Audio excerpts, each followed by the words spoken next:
Right, so our hearing submissions, we have, do we have any conflicts of interest? Neither do I. Samueljwilshire, if you'd like to go first, followed by John Berry. Didn't she? Yeah. Surprising. Are you screen recording it? Yes. Thank you. So there will be a timer on the screen behind you. Oh, we're just going to do it on a phone. So how do you want to just tell us how you're going to roll with that? Yeah.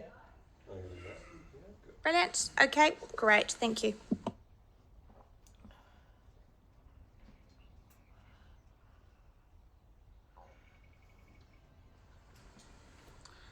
Good morning. Good morning, Selwyn. Thank you for the opportunity to present this submission. For a little context, I'll introduce myself. I'm the owner and operator of Wilshire Construction, a local company who specialises in restoration of character homes, leaky home remediation and earthquake repairs and strengthening. We pride ourselves on finding cost-effective and practical solutions to structure remediations. On reading the dangerous, affected and insanitary building policy, I do find myself agreeing with most of this document, but I have a couple of concerns with the definitions of what or could deem a building dangerous, affected or insanitary. One, potable water. There are a number of community-used buildings that are currently placarded as unpotable water. I would assume this is in regard to the buildings not having a chlorinated water supply. In my opinion, for just that reason, it makes the water more potable. I know many of the council staff would possibly disagree. Many in our district supply their own water from bores. If these properties were to be controlled by council in the future, would this policy deem these buildings insanitary due to no chlorination being available? I remember as a kid growing up in Selwyn, many homes having rainwater tanks or supply from water races. By this definition, most tramping huts in New Zealand would be deemed insanitary from their rainwater collection. I personally think an amendment should be made to show a table of what is deemed unpotable. I grew up on tramping hut rainwater and bore water well. I'd rather drink that stuff than what comes from our tap in the towns personally. Two, sewage. I agree that any failed sewage system could have hugely negative effects on the health of our community, especially for those who are young, elderly or vulnerable. But perhaps a mention that if temporary allowances are made for portable toilets, i.e. portaloos, when the homeowner endeavours to rectify the issue or save for the cost to remediate should be mentioned. Number three, a building is dangerous for the purposes of this Act if, 1A, in the ordinary course of events excluding the occurrence of an earthquake, the building is likely to cause injury or death, whether by collapse or otherwise, to any other persons in it or to persons on other property. This one confuses me. So dangerous building is not an earthquake-prone building then? I personally think that's great. Many new construction homes during the Christchurch earthquake sequence failed spectacularly and were compliant with the code at the time of construction. Some were even within 5 years of the build date prior to the earthquake. One thing that did come out of the earthquakes was evidence of how well built some of our older homes were constructed. Yes, ring foundations failed and some lath and plaster cracked, but on average, timber framed with lightly cladding dwellings performed beautifully. On average, the earthquake-prone placards are thrown around a little too liberally these days. Many of these buildings labelled earthquake-prone, ironically, have been put to the best test possible and performed as they should. They allowed occupants and visitors to vacate and stayed standing. Number four, I would hope that all options are considered for when a placard is placed on the building, including if the building can't be occupied or used, then rates would only be on the land and not the building value. I'd also like to know whether homeowners or community groups are able to gain their own independent reports and utilise the land value through council, just as the council itself has done. It seems unfair that if the council can hold an interest in the land value to undertake assessments or remediation and not allow the owner to utilise the same option. Now I'll move to the slideshow, of which relevance will become more clear as we go. I'm disappointed with the performance of our newly constructed buildings and older Selwyn-owned assets. not so much due to their construction, but more predominantly due to deferred maintenance, a lack of action upon discovery of envelope failure, as you can see in the images provided. First frame is the Leaston Library. Monolithic cladding has cracks that are in keeping with lintel shift during the earthquake movement.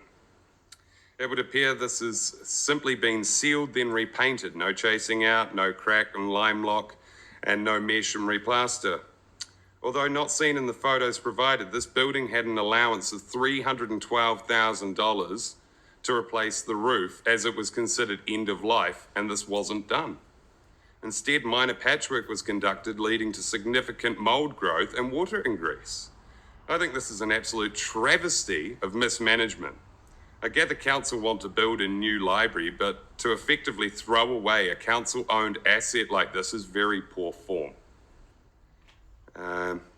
Placards on this building claimed nobody was to approach the building for 30 days, assuming to the viable airborne mold spores. But I would ask, what happened to the books? And what happened to the soft furnishings during those 30 days? The next two frames...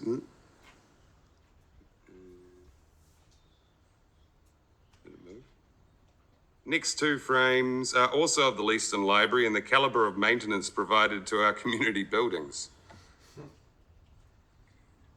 Frame 4 to 12 is the beautiful West Mountain Community Centre, a building that ratepayers have forked out good money for.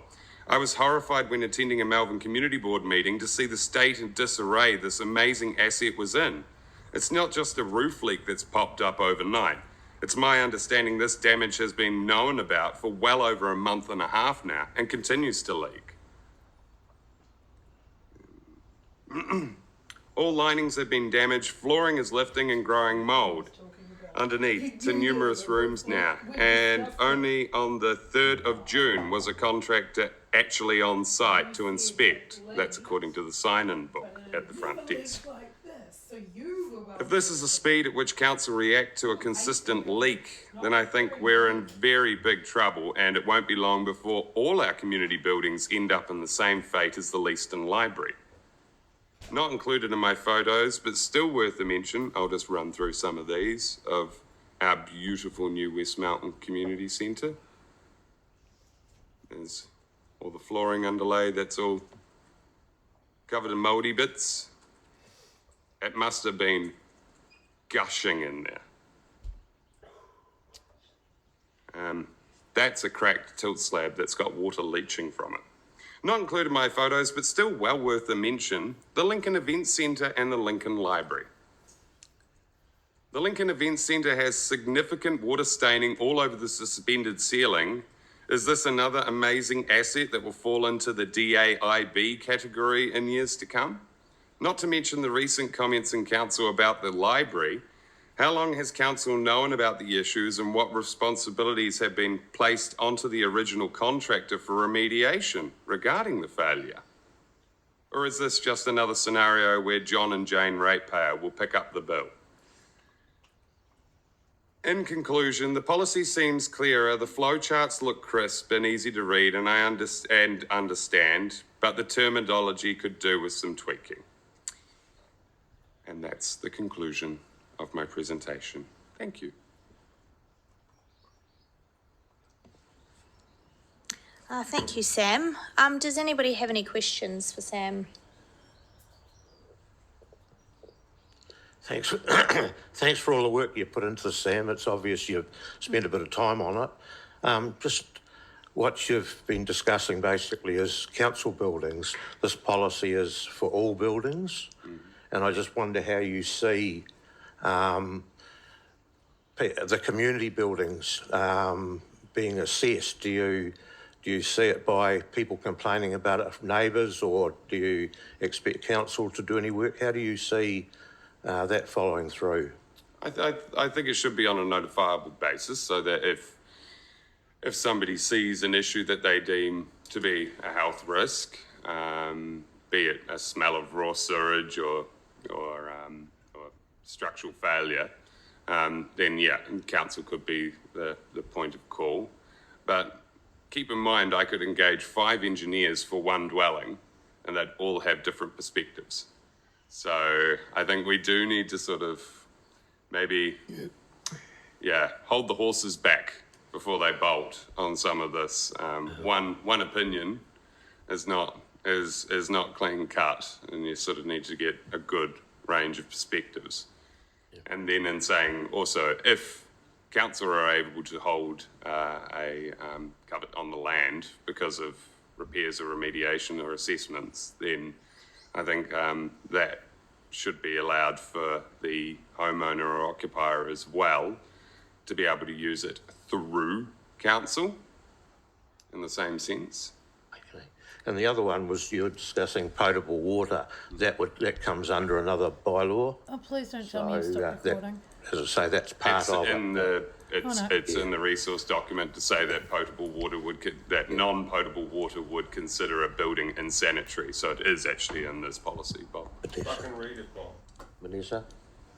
Yes, I can probably comment on that a bit, Sam. You've talked a bit about the definitions in the document. Mm-hmm. Those definitions are direct from the Building Act itself. Mm-hmm. So I appreciate they are a little bit confusing at times, and it's something we have to navigate on a daily basis. Mm-hmm. In terms of potable water, we wouldn't be looking for water supplies to be chlorinated.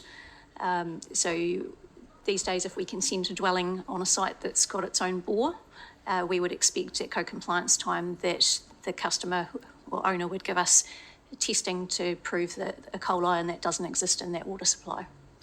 It's more in the sense of that buildings that were on bore supply, and I know of a couple that are now in possession of the council but weren't previously, those buildings are placarded as non-potable. Sorry, Sam, can you just reiterate that again? I just missed what you were saying there in that comment. Okay, so council previously community-owned buildings that have subsequently been taken over by council, if those buildings aren't connected to main supply, then they're placarded as unpotable. Vanessa, do you want to? I can give examples later. I don't really want to do it in the public. Okay, sure. Vanessa, do you want to? Yeah, that's fine. I'm not aware of any that we've placarded from a building perspective, so I'm wondering whether it's more the water utility side of things that's done that. Potentially from testing or something. Maybe. Okay. I think that, so you talked about failed sewerage and temporary allowances, portaloos. Vanessa, are you able to just talk a little bit about that? Because you've talked about how we're not going to be testing, we're not requiring chlorinated water, but we will be testing for E. coli.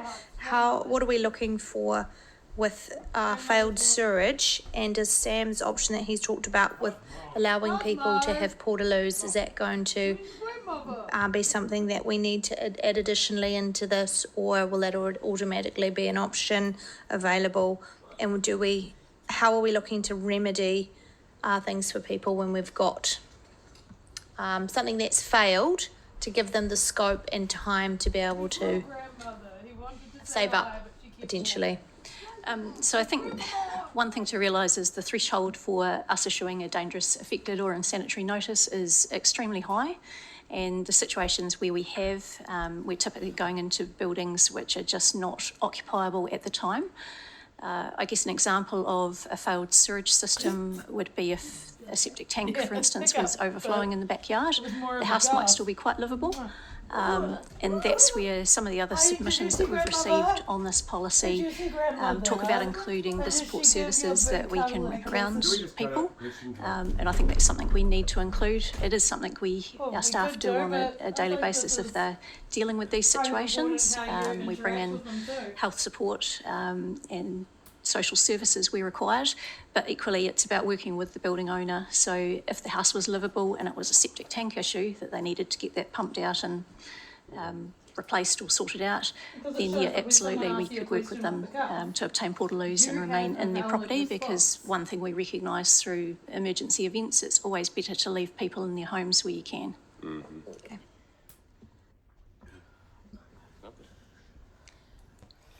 Right. Sam, is there anything you want to clarify or any questions you'd like to ask while you're here? I think we should make the most of that. No, I just sort of wanted to more narrowing of the scope of what we'd deem. So I think that's sort of. Well, your jacket that day. Okay. Cool. Appreciate Awesome. that. Thank you very much. Your tan jacket, more casual.